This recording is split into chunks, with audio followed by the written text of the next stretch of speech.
Today I'm going to finish up a few more things on the clutch bracket installation.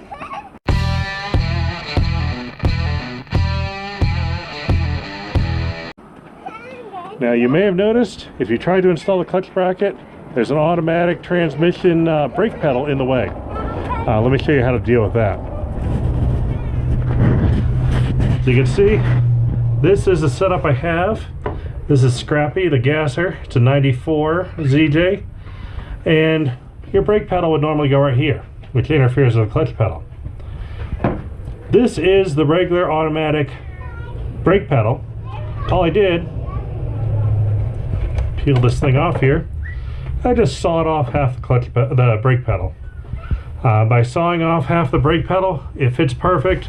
The position is actually within about a 1/4 inch of where the factory brake pedal went, and those are not available at all anywhere, so I found this to be a pretty good solution.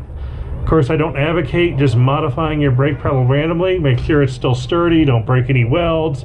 You need to add a brace in the back. This is a good time to do it, but that puts it right where you need it to be, and it works great.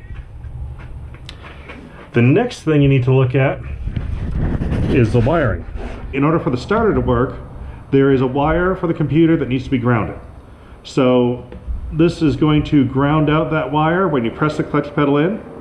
When you release the clutch pedal, engage the transmission and you're driving, it's going to disconnect the wire, and that is going to tell the engine computer that, hey, we're in gear and we're going somewhere.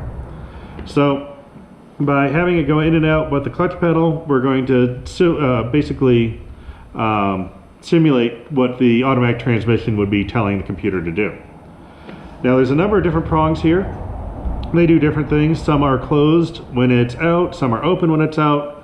The ones we want are the first two nearest the plunger.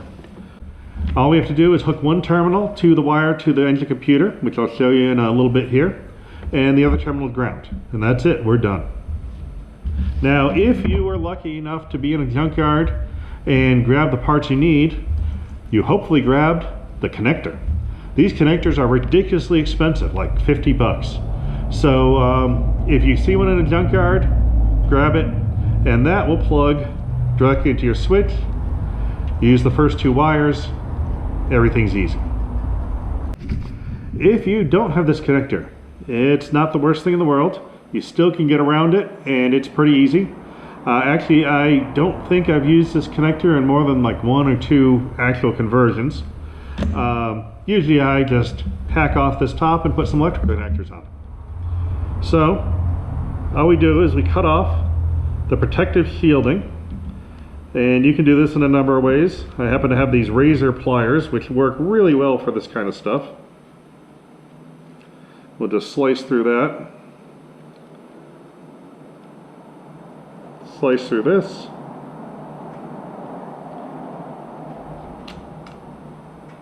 Slice through the whole thing. At this point, I've got the 2 sides done. You can see it's pulling apart.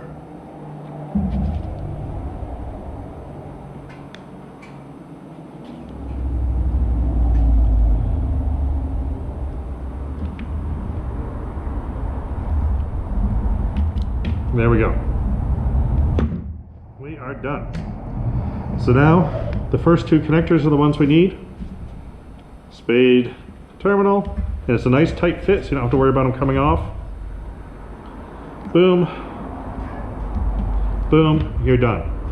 1 wire goes to ground, 1 wire goes to the transmission computer wire. And that's all there is to it. And where you hook it up is with this plug right here. This plug normally would be found underneath the vehicle attached to the transmission. Of course, I don't have an automatic in here right now, so it's free and flopping around. And I brought it into the interior here to make it easy to hook up. Now you'll see there are 3 connectors there. Those 3 wires are for the position indicator of the gear shifter. The center one is for the park or neutral indicator, which is the one we need. The outer 2 ones are the ones that turn on the reverse lights.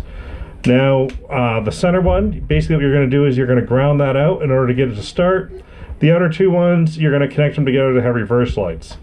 So right now all I'm caring about is the center one because I want to get this started. Okay, I've got my 3-prong connector here that went to the transmission. It's got the neutral wire. I snipped that. The other 2 are for reverse lights. Now, with the wire not grounded, we got nothing. All we have to do is ground that wire out on anything.